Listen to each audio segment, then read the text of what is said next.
Noro virus एक ऐसा virus है जो कि अक्सर लोगों के अंदर उल्टियाँ और लूज़ मोशन की वजह बनता है। आपको इस वीडियो के अंदर बताता हूँ कि ये वायरस फैलता कैसे है और इससे बचा कैसे जा सकता है।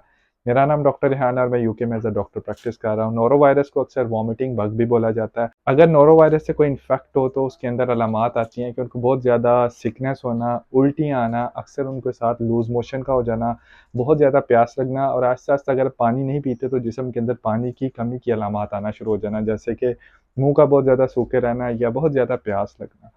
अब नोरोवायरस फैलता कैसे है? अगर आप किसी ऐसे बंदे से कॉन्टैक्ट में आते हैं जिसको ऑलरेडी ये नोरोवायरस से इन्फेक्टेड है, तब आपको फैल सकता है। अगर आप किसी ऐसी सरफेस को टच करते हैं जहाँ पे ये वायरस मौजूद है या आप कोई ऐसा फूड इस्तेमाल करते हैं जो कि ऑलरेडी इस नोरोवायरस से इन्फेक्टेड है, तो आप इस वायरस का शिकार हो सकते हैं।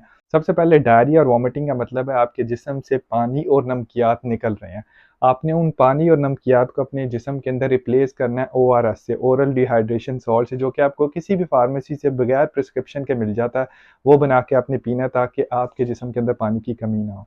पानी की कमी की अलामात में होता है कि अक्सर आपको बहुत ज़्यादा प्यास लगना, आपको चक्करों का आना या आपका मुँह जो बहुत ज़्यादा सूखा-सूखा रहना है। अगर डिहाइड्रेशन अगर ज़्यादा आगे चली जाए तो अक्सर लोगों को इसके साथ जो है बहुत ज़्यादा ड्राउज़ीनेस भी होना शुरू हो जाती है।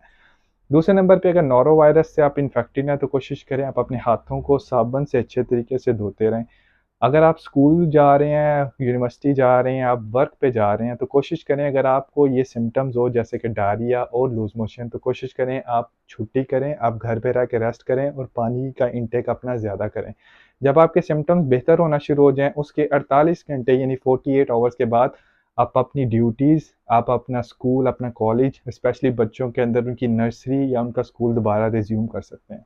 इसके अलावा घर के अंदर जो लोग फूड प्रिपेयर करते हैं यानी खाना बनाते हैं, अगर उनको ये वायरस हो जाए तो ये बड़ी खतरे वाली बात इसलिए है क्योंकि वो जो खाना दूसरों के लिए बनाएँगे, अगर वो इन्फेक्टेड हो तो वो सबके अंदर फैलने के चांसेस बढ़ जाते हैं।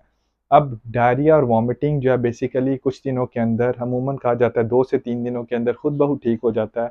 अगर आपकी बॉडी में डिहाइड्रेशन ना होने दें ओआरएस से तो अक्सर आपको इसके लिए कोई मेडिकल अटेंशन की ज़रूरत नहीं पड़ती।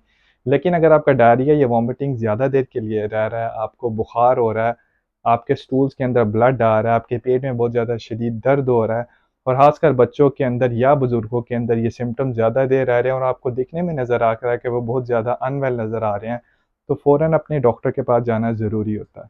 अगर आपको मेरी वीडियो अच्छी लगे तो ज़रूर दूसरे लोगों के साथ शेयर कीजिए।